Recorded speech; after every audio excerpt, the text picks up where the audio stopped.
Muy buenas tardes, estamos en el Café Texcolco este domingo 15 de enero, ya iniciando el nuevo año con toda la actitud cultural. El día de hoy tenemos dos invitados muy apreciados, que es la pintora y cronista Martingeli, y tenemos también al escritor y cronista Camerino Zamora. Vamos a platicar de un personaje muy importante para la historia de Azcapotzalco, que es Sebastián de Aparicio.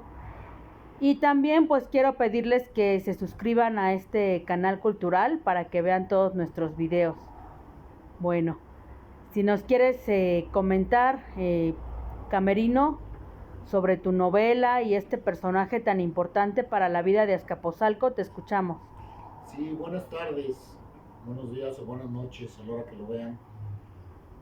Me encanta esta historia de Sebastián de Aparicio, que es una persona muy importante. Para mí fue una persona muy importante.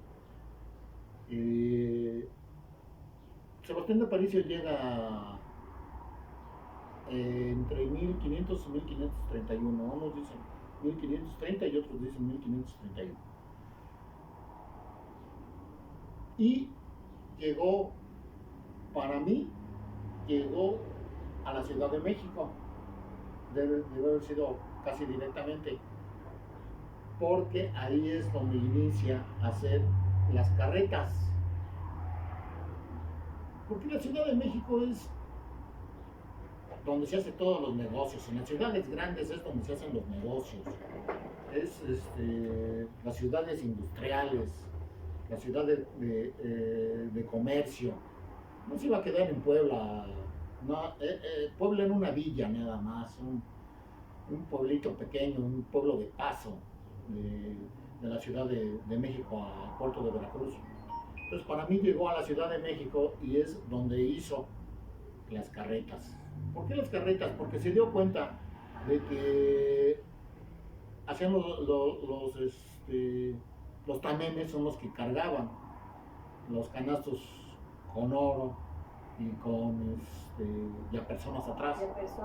Ya personas atrás, sí. Entonces, empieza él a hacer las carreras. Yo en mi novela le pongo con otra persona. ¿Por qué? Porque además, Sebastián de Aparicio no sabía leer ni escribir, pero fue muy bueno en los negocios, a tal grado que subió mucho lo de sus carretas. Además, en la Ciudad de México, pues seguramente le compraron muchos sus carretas. Muchos españoles les pudieron comprar sus carretas. Después de las carretas, o en ese momento de las carretas, él se da cuenta, seguramente aparte de venderlas, las alquilaba. Pero entonces en el momento de estar haciendo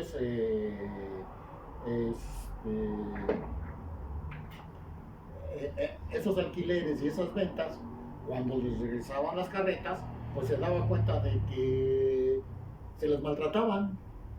¿Las rentaba? Sí, sí. Entonces cuando se las querían regresar, pues se las maltrataban. Sí. Entonces, ¿pero por qué se las maltrataban? Entonces ahí es donde se da cuenta, a ver, ¿por qué me las maltratan? Ajá. Entonces es cuando yo pongo en mi novela que él va a donde a las minas y se da cuenta de lo pequeño que es los caminos reales, de que seguramente no cabía una carreta y luego el piso muy mal, muy accidentado, y entonces ahí es donde se maltrataban. Esa es una razón. La otra razón es de que de Querétaro hacia el norte y propiamente hasta Fresnillo, Zacatecas, que es la época de 1530 a 1560, cuando él está haciendo las carretas y los caminos, se da cuenta que hay un grupo de chichimecas en el que no permite que salga el oro, claro, para acá. Y entonces ahí es donde asaltaban los chichimecas a los españoles y con los tamemes, y entonces también por eso se maltrataban las carretas. Entonces, ¿cómo? No los asaltaban, no, más bien les estaban recogiendo lo suyo. Bueno, sí, claro. Los que los asaltaban eran los españoles, sí. No, pero ya era legalizado el asalto, ¿no? No, los mismos chichimecas. O sea, es que estoy hablando de que el oro pertenece a los chichimecas y los españoles se los estaban llevando. Sí. Ya sé que dentro de la historia todo esto aparece como legal, pero es importante que sepan que hubo un asalto, la invasión fue un asalto. Sí, verlo por el lado de la reivindicación histórica. Exacto. Sí. Y entonces, Sebastián de Aparicio, pongo en la novela de que va él mismo a ver al virrey. Yo paso varios virreyes, que para empezar para mí el primer virrey es Hernán Cortés. El primer virrey oficial, es Mendoza. Entonces, primero va a ver a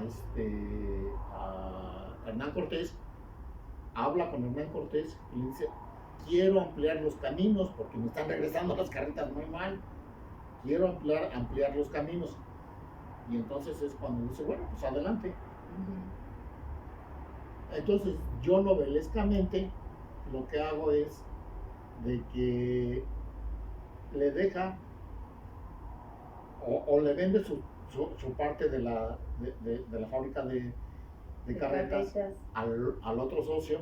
Le dice: bueno, pues ahora yo te doy 5,000 pesos oro y ya, con eso quedamos, y tú ya vete a hacer los caminos.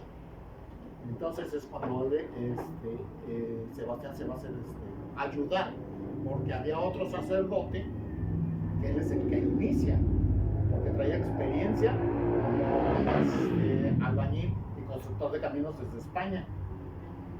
Y entonces Sebastián, digamos que inicia de ayudante de caminos, pero en el camino los chichimecas matan a este sacerdote y Sebastián de Aparicio se queda como responsable. Entonces inicia el arreglo de caminos reales desde Fresnillo hasta la Ciudad de México. ¿Qué hizo con esos 5,000 pesos oro?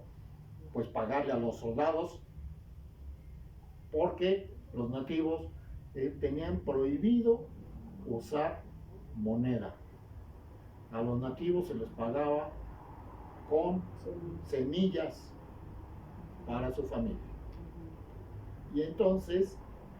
¿Qué estábamos acostumbrados, no? Sí, no se usaba aquí moneda. No se usaba, Y incluso estaban acostumbrados al trueque, los nativos de aquí. Y entonces ahí es donde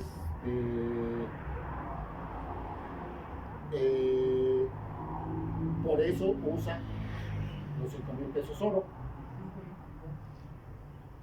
hasta la Ciudad de México. Arregla los caminos desde Fresnillo a la Ciudad de México. El oro llegaba de Fresnillo a la Ciudad de México, y desde 1530 fundan la Casa de Moneda, precisamente en la calle de Moneda. Ahí es donde se fundía el oro para hacer las monedas, y las monedas son las que se enviaban a España. Entonces desde allí, ese fue el primer paso, y el siguiente paso fue de la Ciudad de México a Veracruz. En Veracruz yo novelescamente hago también, digamos que un alto, en el que algunos de sus gentes de mucha confianza llegan hasta Veracruz y se dan cuenta que no hay mucha gente y muy pocos soldados. ¿Y qué fue lo que pasó? ¿Por qué hay pocos soldados? Y ya empieza a preguntar y a enterarse, pues, de que acaban de llegar unos piratas a Campeche y los soldados los enviaron a Campeche a defender esa zona. Que es cuando empiezan a llegar los piratas. Los piratas llegaron desde 1492. Los otros piratas. Los otros. No, nosotros. Sí. De hecho, nos gustaría mucho también, Camerino, que para todo nuestro auditorio, que le enviamos un saludo en Azcapotzalco, la Ciudad de México, sitios internacionales, les comentaras cuáles eran las injusticias que vivían los naturales, porque muchas personas tienen este desconocimiento. Y yo creo que es un panorama histórico muy interesante que tú estás tocando en esta novela. Bueno, hubo muchas injusticias, como sí, mucha esclavitud. Para mí lo que pasa es de que Sebastián, para mí no fue un, ¿cómo se llama? ¿Beato? No, ¿Santo? no, un patrón muy, o un amo no muy exigente. Sí, no fue ni exigente ni abusivo, podríamos decir. No fue ni exigente ni abusivo. Por lo que les comento, los deja que monten, los deja aprende el náhuatl. Pues, ¿sí? Él aprende náhuatl. Él aprende náhuatl. Entonces, para mí, Sebastián no era muy, un amo muy exigente, muy sangrón, sino muy tratable. Era un niño muy tratable, Sebastián de Aparicio. Sí, otros amos, sí hubo, de que se aprovechaban de las mujeres, de que se aprovechaban de los esclavos, los hacían trabajar de más, principalmente en las minas. En las minas no había seguridad, no había nada. Mucha violencia. Mucha violencia. Había mucho lo peor. Explotación, ambición, saqueo. Y además otra de las cosas, de que cuando llegaron los españoles, pues nos trajeron sus epidemias. Y por esas epidemias, pues merma mucho la población. 3/4 partes de la población mueren con la primera guerra bacteriológica en América. Más aparte la gente que muere por la depresión de la esclavitud, más la gente que muere en la encomienda, más la gente que muere por los malos tratos fruto de la esclavitud. Todas esas situaciones fuera de las manos de Sebastián de Aparicio. Pero seguramente también Sebastián Aparicio aprendió a ser limpio, puesto que duró 100 años vivo, no como otras gentes que duraban 40, 50 años. Por sus hábitos, sí. De Aparicio muere hasta 1600. 100 años duró. 100 años. Y entonces, para mí Sebastián de Aparicio fue una persona muy tratable. Por eso también para mí es muy interesante. ¿Nos podrías contar la anécdota de las ofrendas? Porque tenemos algunas ideas interesantes de los cronistas de Azcapotzalco, que obviamente este fenómeno de la ofrenda, que es un fenómeno sincrético culturalmente hablando, no solamente es propio de Azcapotzalco, eso nos queda claro, pero hay algunos cronistas, como por ejemplo Marilena Solórzano, entre otros, que nos dicen que la tradición del Día de Muertos, como la conocemos, surge aquí en Azcapotzalco con este personaje. ¿Qué nos puedes decir de este tema, ya que estamos tan cerca relativamente de esta fecha? No, yo creo que no tanto de que haya surgido. O sea, no. Azcapotzalco no fue originario de la ofrenda de Día de Difuntos. En toda la República Mexicana, en Mesoamérica, que después se le llama Mesoamérica,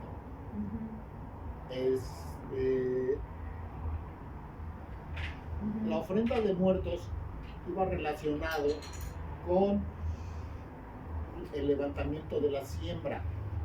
Por eso se hacía entre agosto y septiembre. Ajá. Después platicamos en otra ocasión qué fue lo que pasó con ese cambio de agosto a septiembre a noviembre. yo ya me metí parte también, del sincretismo, ya me ¿no? metí también en eso.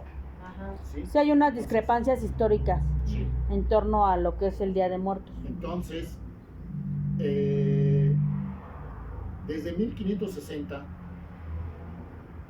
cuando llega a Azcapotzalco, Sebastián de Aparicio, porque cuando terminan los caminos, Sebastián de Aparicio no cobra su salario. Entonces va a ver al nuevo virrey Mendoza, le dice, bueno, yo ya terminé, dice, bueno, pues a ver cuánto quedamos de tu salario, y en fin. Pero Sebastián de Aparicio no cobra su salario, sino le dan tierras en Azcapotzalco en base a su salario. Con eso le pagan. Una especie de trueque. Así es, Ajá. una especie de trueque. Entonces se queda aquí. Y desde que se queda es de que ve él de cómo los nativos hacen las ofrendas de Día de Muertos, y además de que con la gente que trae, pues ya seguramente él les platica de cómo es su vida en España, y a la vez los de aquí cómo era la vida de aquí en esta zona de Mesoamérica.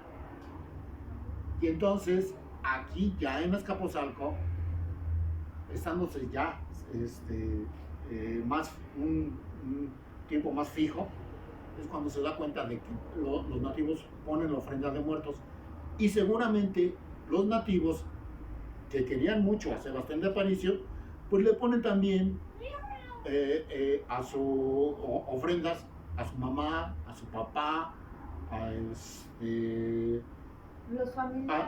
sus familiares de ellos. Entonces se da cuenta de que la ofrenda es un recuerdo a los difuntos. Sebastián de Aparicio se casa como a los 60 años con una chica como de 20.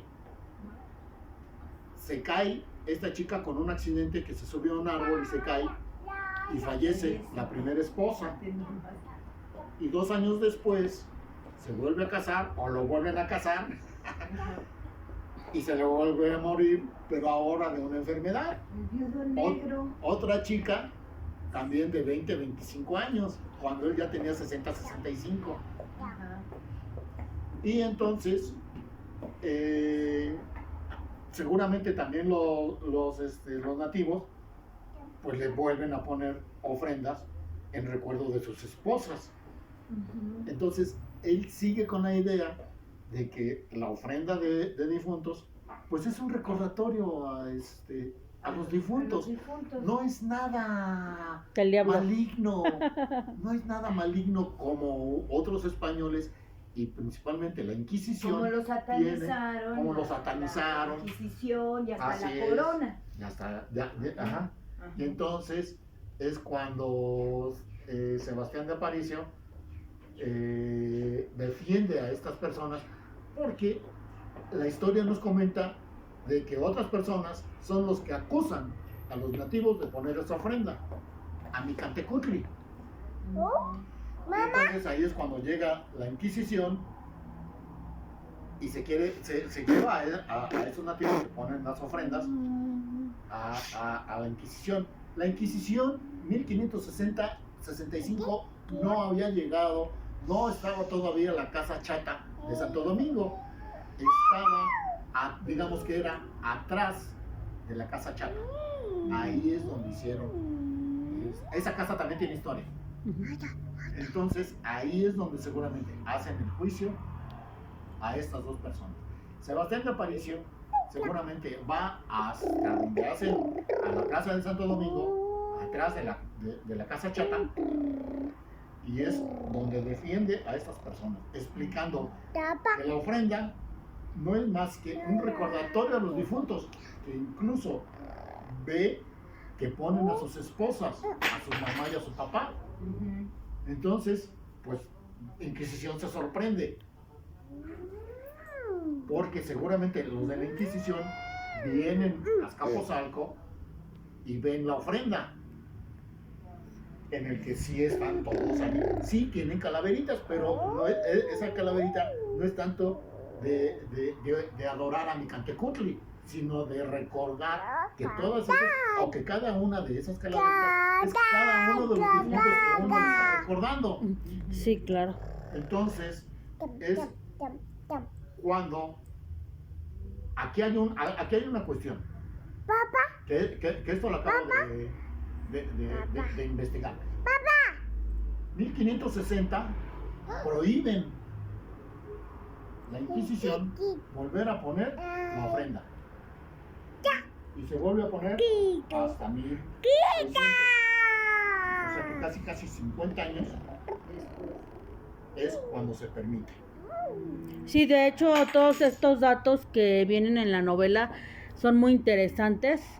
En un spoiler de la novela, vemos como un personaje al inquisidor, vemos esta apología que hace Sebastián de Aparicio, e incluso aparecen algunos diálogos traducidos a la lengua náhuatl que le dan mucha naturalidad a la obra. Pues 2 preguntas, bueno, 3, para ir cerrando esta emisión. ¿Dónde podemos conseguir tu novela? Bien, gracias Marisol, maestra Marisol, por haberme cortado, porque todavía falta mucho de Sebastián de Aparicio. Falta mucho. Es que tienen que comprar la novela. Sí, la tienen que comprar. Ya está ahorita apenas está en libro electrónico en Amazon. Ahorita ya la pueden comprar. Posteriormente la vamos a meter en libro físico. En libro físico en Amazon. Pero ahorita por lo menos ya está en libro Amazon electrónico. mismo. O sea, Amazon también tiene editorial. Sí, y te presenta el libro físico, papel. Entonces, ya la pueden comprar. Sebastián de Aparicio, San Sebastián de Aparicio, con un servidor, Camilo Zamora, como escritor, autor, en Amazon, KDP, libro ebook. Muy bien, muy interesante. Tú, Martín Geli, ¿quieres añadir algún comentario a este texto que nos comenta Camerino Zamora? Pues el comentario que sí es interesante que lo consultemos, porque tenemos que saber nuestra historia, todo esa satanización que nos han presentado, cuál es el origen, el miedo, cómo desmitifican esa satanización para que dejen de tenerle miedo. Pues, a mí eso es lo que más me interesa, y curiosamente pues es a lo que yo he estado analizando. Eso, ¿no? De romper mitos que se crearon para generar leyendas, para tapar verdades, y aquí es al revés. Y de eso se trata, ¿no? Yo creo que los escritores y los historiadores, pues a eso se debe. Sí, de hecho. Me parece muy bien. No sabía que Amazon tenía editorial, pero se me hace bien, ¿no? Sí, claro. Sí, de hecho, las funciones que tiene esta novela histórica, pues son muchas. Primero, recuperar la identidad que aún sigue perdida de Azcapotzalco. Sí. Esa es una. Segundo, pues ver todo este proceso de derechos humanos que no ha sido escuchado, y esta reivindicación también de la historia de los naturales y de los personajes que, bueno, tuvieron que fungir de referí ante toda la cerrazón de la colonia española y todas las brutalidades de las que pues todavía tenemos consecuencias. Pero bueno, no pensaremos ya triste. No, Vamos a leer este libro leerlo. Interesante, y les mandamos un saludo por habernos escuchado en esta emisión. Gracias, pónganle like, y compártanlo con todos, y hagan sus videos, no lo olviden.